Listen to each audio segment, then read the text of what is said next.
Профсоюзам Чеченской Республики исполняется 100 лет. 100 лет на защите интересов трудящихся.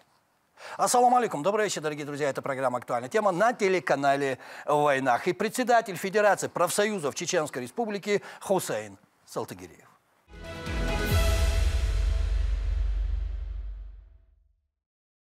Маршал Хусейн. И переходя к нашему разговору о действительно 100 лет профсоюзам. Нынешний год юбилейный для профсоюзов Чеченской Республики.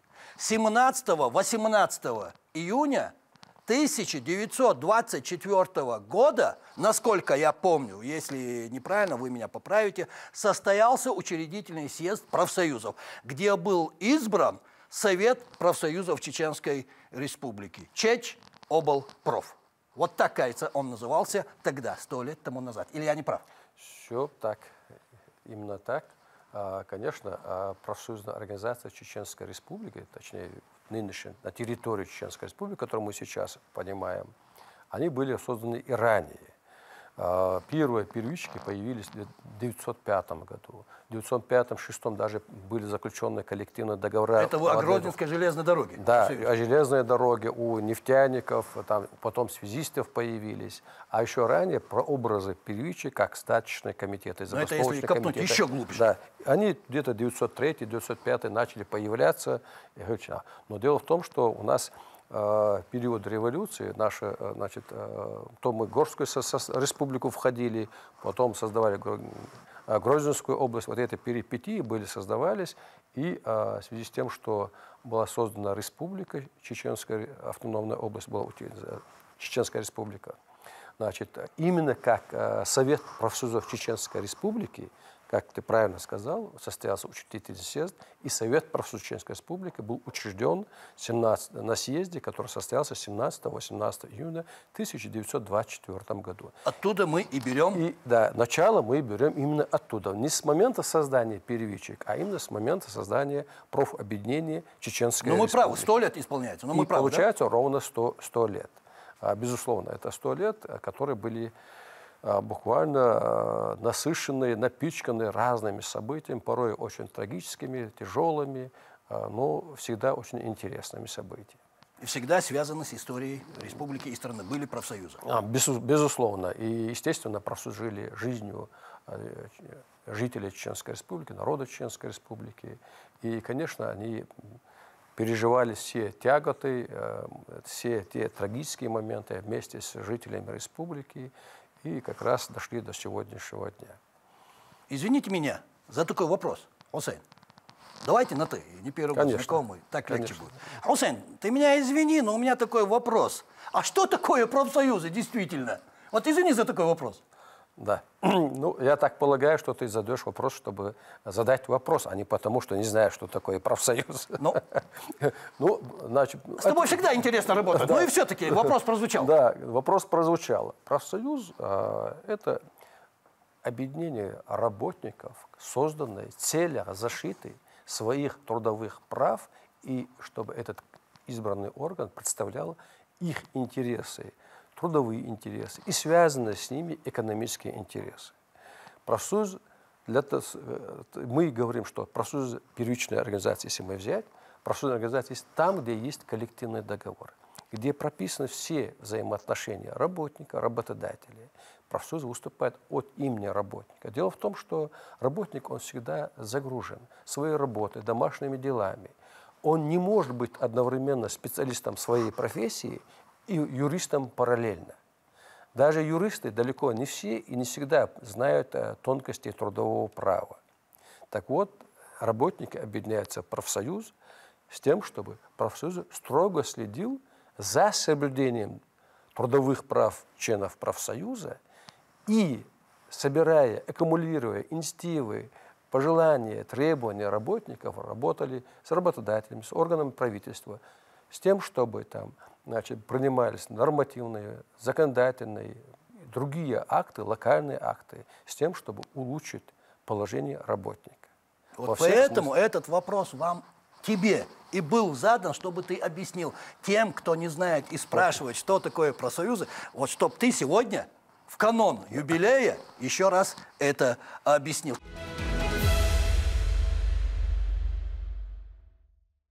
А вот в чем сегодня состоит работа сегодняшних профсоюзных организаций? Как и 100 лет защита интересов трудящихся или еще что-то добавилось, что мы не знаем, что мы должны знать? Ну, вот мы за последние, скажем так, меньше, чем чуть больше, чем за 100 лет, имеется в виду, мы пережили несколько, скажем так, изменений общественного строя. Была Российская империя, потом стал Советский Союз, ну, сперва Советская Россия, потом Советский Союз. Потом мы эту родину потеряли. Значит, какой-то период у нас было лихолетие, а Россия вроде бы стала самостоятельной.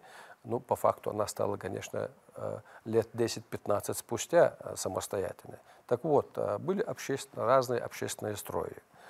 Менялось законодательство, менялись конституции, даже в Советском Союзе меняли конституцию. Так вот, при любом общественном строе профсоюз занимается своими делами, именно профсоюзными делами.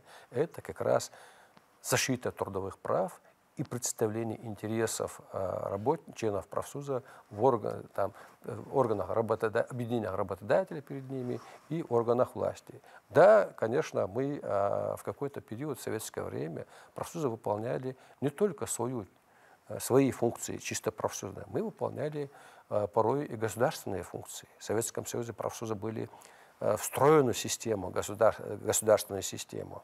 Мы управляли, кстати, бесплатно фондом социального страхования.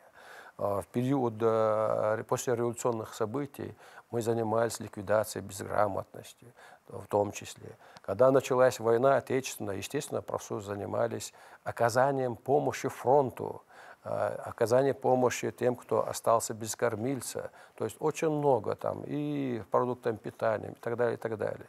После военного строительства, восстановления экономики страны, в профсоюзы входили во множество разных комиссий, в том числе и жилищные комиссии, то есть без решения правкома жилье не выделялось. То есть нужно было соответствующее решение правкома. То есть мы выполняли достаточно большое количество государственных функций, в том числе санаторно-курортное лечение трудящихся. Так вот, оздоровление... Подчеркнули, трудящихся. Да, не только членов профсоюза, хотя в советское время все были членами профсоюза. Занимаюсь оздоровлением детей, значит, от имени государства. Это было или есть и сейчас? Ну, мы частично некоторые вещи мы, например, у нас по санкурлечению, членов профсоюза мы со скидкой минимум 20% оздоравливаем именно в профсоюзных здравницах. Дело в том, что фонд социального страхования уже находится у государства, а в фонде социального страхования, к сожалению, в отличие от советского периода, нет строки санаторно-курортное лечение трудящихся. А раньше была строка бюджетная, и на это выделялись достаточно немалые деньги. Ну, какой-то период, да, выделялись путевки для трудящихся, но где-то в начале 2000-х это дело прекратилось. Так вот, занимались мы организацией детского оздоровления. Мы теперь тоже, конечно же, входим в комиссии по детскому оздоровлению, там, влияем на принятие решений определенные, но напрямую этим занимается государство. Если раньше мы занимались охраной труда от имени государства, раньше не было государственной инспекции труда, профсоюзы этим занимались, то мы тоже занимаемся, значит, осуществлением профсоюзного контроля над соблюдением законодательства в области охраны труда. Так вот, какие-то чисто государственные функции, в основном они от нас отошли, мы занимаемся только чисто государственными, то есть профсоюзными функциями.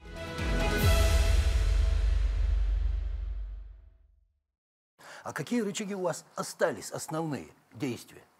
Вы же защищаете профсоюзы, интересы трудящихся? Естественно. Ну, начнем с того, что, конечно, там и рычаги влияния, они есть. Ну, у нас разные там рычаг влияния, булыжник тоже рычаг влияния. Вот-вот-вот. Но он нам не нужен. Да, это оружие пролетариата. Ну, вы знаете, ты знаешь, Ламейла, у нас в стране создана очень стройная, очень эффективная система социального партнерства.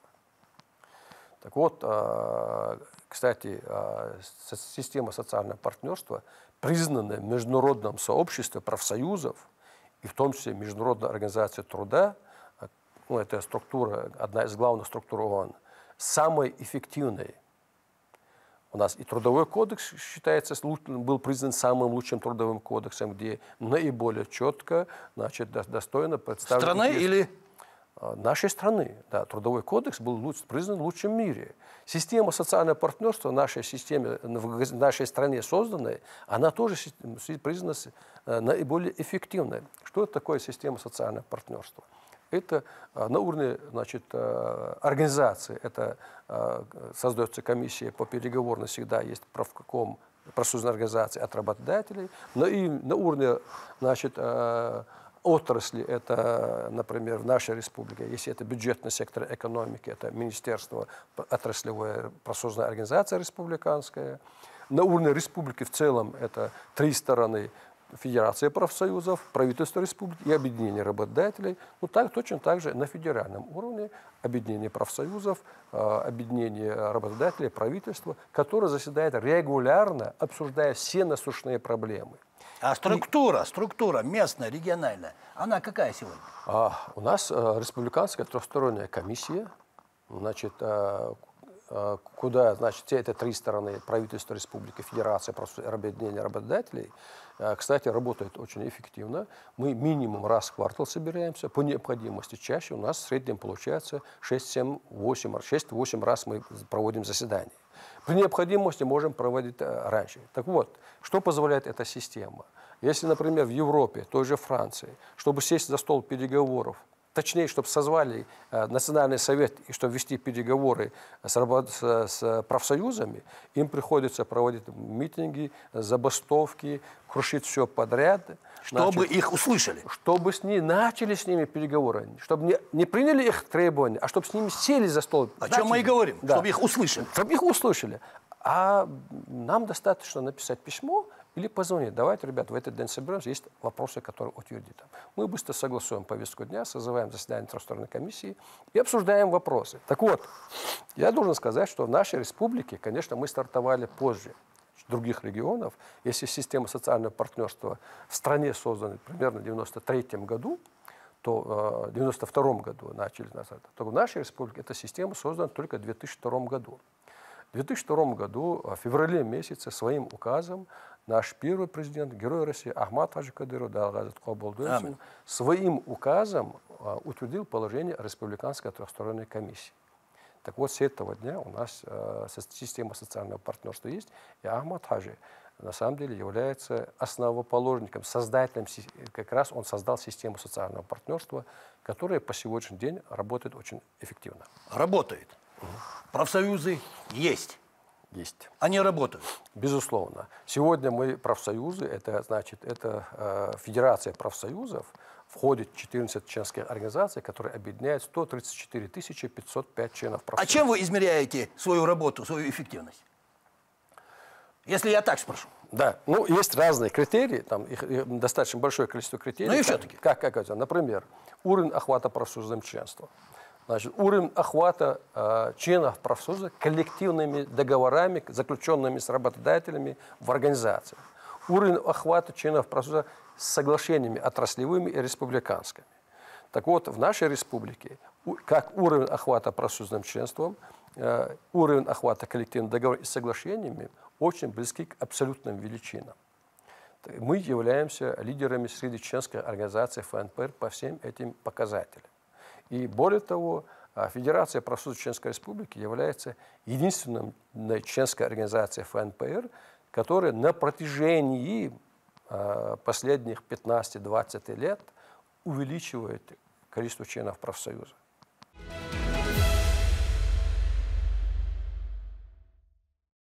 О численности. Вскидку вот так можно сказать, сколько у нас членов профсоюза? У нас в республике 134 505 членов профсоюза, 1881 первичная профсоюзная организация. Это точные данные? Это точные данные на 1 января. И вы их помните? Мы, конечно, помним. Так вот, мы раз в год подводим итоги, значит, собираем отчеты снизу доверху и так далее, сводим, сколько чего у нас есть. Это мало, много в соотношении с другими регионами страны? Достаточно? Если уровень охвата профсоюзным членством... Или есть куда стремиться? Куда стремиться всегда есть. Как количественно, так и качественно. Значит, что касается качественно, уровень охвата профсоюзным членством нашей республики 96%, 96,4%. Значит, есть еще 3,6%, которых надо охватить, уговорить, объяснить. 96% уже охвачено? Охвачено. Это тоже точные данные? Это тоже точные данные. Это статистические данные, которые, значит, хоть и есть такие разные анекдоты по поводу статистики, но наша статистика мы для себя сами собираем, она настоящая. Она, Ну а если я спрошу о молодежи, насколько она интегрирована в работу профсоюзов?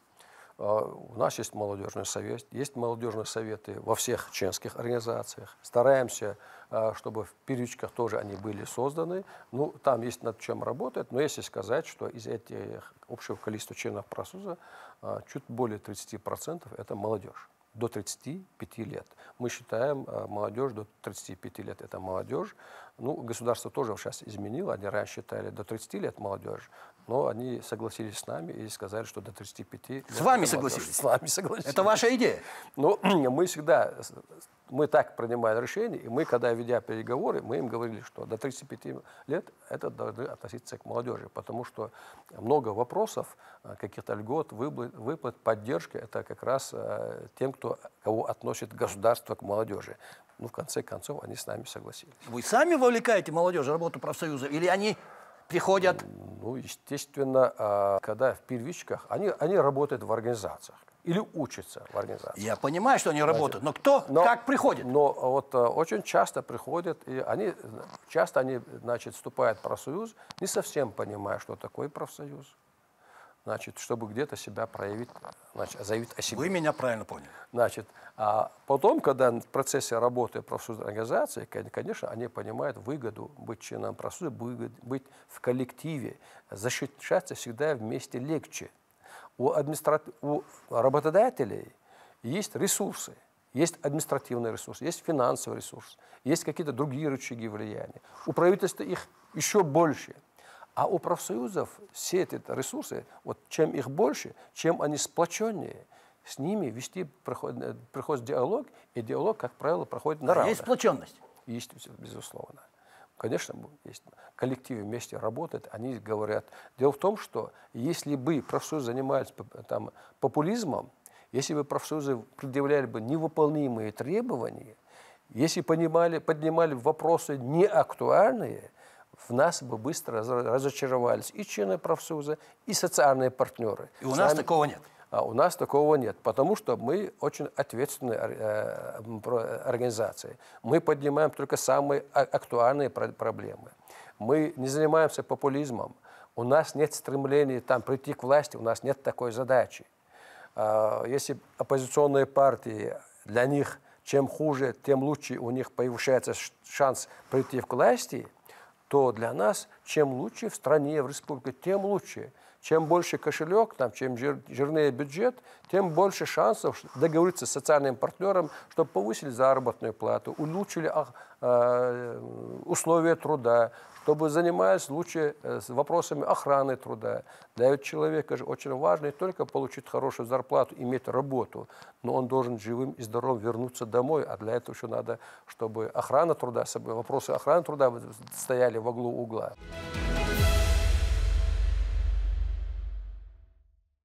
Смотрите, сейчас наш телезритель нас с тобой слушает и, наверное, думает, оказывается, есть у нас организация такая, которая защищает меня как рабочего, трудящегося. А дай-ка я пойду туда. И если он придет, что вы ему скажете? Что скажут ему профсоюзы? Наверное, скажем, где ты был до сих пор. Родной. Почему? Мы тебя давно ждали. Ну, начнем с того, Ламель. Значит, те, которые работают легально, в организации, которая будет чистую, белую, в основном это бюджет, это государственная организация и так далее, они, во-первых, знают, что есть профсоюз, и они наверняка члены профсоюза. Но есть сектор экономики очень специфические. индивидуальные предприниматели, самозанятые, такой магазинчик и так далее, где отец, мать и так далее, работает, очень часто там не оформлены трудовые отношения. Они, конечно, плохо знакомы с деятельностью профсоюзов, потому что они не являются членами профсоюза. Но мы готовы им оказать содействие, создать профсоюзную организацию, помочь им, значит, сделать так, чтобы к ним меньше придирались, создать им нормальную нормативную базу, создать систему охраны труда, обучить их, значит, чтобы они работали легально, и объяснить им, насколько выгодно предпринимателю работать в строгом соответствии с действующим законодательством. А это как раз наличие профсоюзной организации в этом предприятии, значит, как раз гарантирует, что они будут дальше работать в строгом соответствии с действующим законодательством. Это очень выгодно и собственнику, и коллективу. Во-первых, микроклимат резко улучшается, работники видят, что там все справедливо, по зарплате, по режиму работы, время отдыха, все соблюдается, и производительность повышается. Это к вопросу рассказать об основных преимуществах профсоюза. Да, это часть основных преимуществ. Смотри, Хусейн, по ходу нашего разговора у меня сложился такой вывод. Пока есть человек, есть труд. Пока есть труд, есть профсоюзы. Безусловно. Безусловно. Сколько есть производственные отношения, будут трудовые отношения. Сколько будут трудовые отношения, актуальность и востребованность профсоюзов будет, конечно же, существовать. Другой вопрос, значит, от самих профсоюзов, от лидеров профсоюзов, от тех, значит, кого избирают члены профсоюза своими лидерами, будет зависеть, насколько они эффективны и насколько, значит, члены профсоюза будут поддерживать решение это выборная профсоюза. должность. Естественно, любой председатель профкома, от первички до председателя Федерации независимых профсоюзов, это выборные должности, председатели, заместители. Буквально недавно состоялся 12-й съезд Федерации независимых профсоюзов России, где мы как раз избрали и председателя ФНПР, и Генеральный совет. И по решению съезда, значит, Генеральный совет избрал исполком, членов исполкома. Так что только выборные должности. Так вот, если председатель правкома или там более высокого уровня профсоюзного деятеля, если он не соответствует занимаемой должности, если он не отдается своей работе полностью, безусловно, значит, если его, значит, не отзовут раньше времени, то как минимум на очередном отчетно-выборной конференции, съезд или собрании, значит, ему скажут, что, дорогой, ты не справился, мы изберем более достойного. И это правильно. Хусейн, а в чем основная проблема профсоюза? В чем основные трудности профсоюза? Или такого нет? Ну, проблемы всегда есть. Ну, основные, я знаю, без проблем ничего не бывает. Да. Но и все-таки основная такая вот трудность профсоюзов. Ну, первая, значит, проблема, на мой взгляд, профсоюзов как раз, скажем так, информационная политика профсоюза. Мы много решений принимаем, пытаемся улучшить и так далее, но в то же время наша информационная политика, точнее, там, вот эта отрасль, могла бы быть более эффективной. Очень часто то, что делают профсоюзы, скажем так, об этом мало знают рядовые члены профсоюзов. Вот обратная связь, значит, вот с этим, это как раз эта проблема профсоюза, над которой мы работаем. Мы, конечно же, даже вот на съезде, о котором я говорил, мы принимали резолюции, значит, как раз по внедрению новых технологий, информационных технологий и так далее, с тем, чтобы добраться до каждого члена профсоюза. У нас как бывает? Чего-то добился ФНПР. Об этом знаем, значит, как раз уровень руководителей членских организаций. Это общероссийские профсоюзы, региональные профобъединения. Мы об этом стараемся говорить следующему звену на наших коллегиальных органах, на уровне отраслевых региональных организаций. Вот чем ниже, вот когда идет до члена профсоюза, эта информация в лучшем случае доходит порядка 30-35%. Значит, у нас, чтобы знали, вот на федеральном уровне, значит, все решения в пользу работника, они принимаются в результате длительных дискуссий, споров, значит, обращений, настоятельных требований, в ходе там диалога на разных уровнях, в ходе заседания Российской трехсторонней комиссии. И когда этот документ, благодаря огромным усилиям, которые прилагали профсоюзы, когда выходит, значит, повышение минимального размера оплаты труда, индексация заработной платы, какие-то там усиления вопроса контроля над охраной труда. Когда доходит до чина профсоюза, в конечном итоге работодатель преподносит как свою личную великую милость. Значит, а вот наша работа, вот с нашей стороны, моих коллег, может быть, и так далее, мы в этом отношении, в части доведения до чинов профсоюза, в этом есть у нас огрехи и недоработки, безусловно. Вот будем встречаться в эфире телекомпании «Войнах» и все это объяснять. Вот. Согласны? Безусловно, я не только согласен, я искренне благодарен нашим телевизионной компании, потому что вы всегда открыты к диалогу для освещения нашей деятельности. Наша деятельность без компетентного освещения средств массовой информации, эффективность, вот мое твердое убеждение, падает минимум на 50%. Желание и умение взаимодействовать как представители СМИ, так и профсоюзов, это то, что как раз является залогом того, что вот эта обратная связь с членами профсоюза, она будет более высокого уровня. Спасибо. Спасибо, что пришли, ответили на мои вопросы, высказали свое мнение.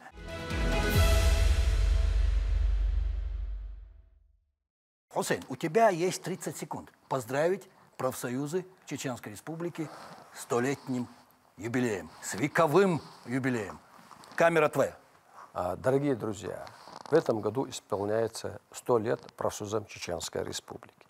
Мы пережили разные периоды за эти 100 лет.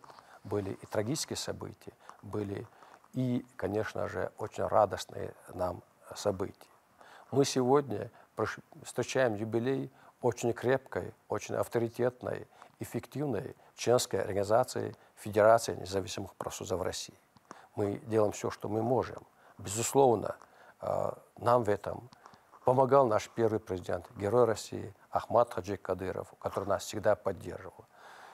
Мы никак не смогли бы добиться этих успехов без постоянной всемирной поддержки со стороны главы Чеченской Республики Рамзана Ахмадовича Кадырова, который является самым эффективным профсоюзным активистом. Нам, конечно же, помогало и руководство Федерации независимых профсоюзов России в лице Михаила Викторовича Шмакова. Мы добились успехов, но мы не имеем права на этом успокаиваться. Нам дальше надо двигаться, добиваться более эффективной защиты интересов членов профсоюза. Мы это тоже сделаем вместе.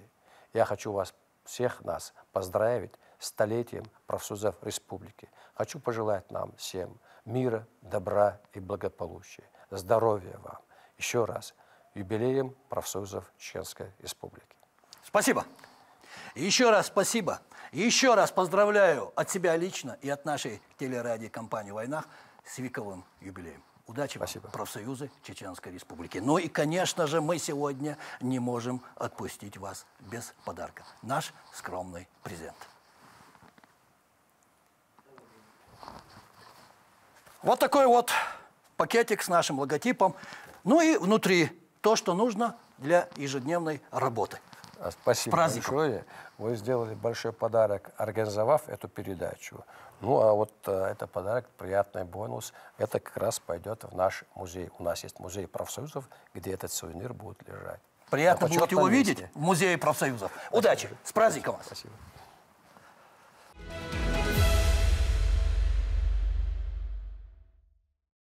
А на сегодня это все, дорогие друзья. Это была программа «Актуальная тема» на телеканале «Войнах». И председатель Федерации профсоюзов Чеченской Республики Хусейн Салтыгериев. И напоследок, дорогие друзья, я хочу присоединиться ко всем словам поздравления, искренним словам поздравления нашего дорогого гостя. С праздником профсоюзы Чеченской Республики. И самое главное, не болейте, будьте здоровы.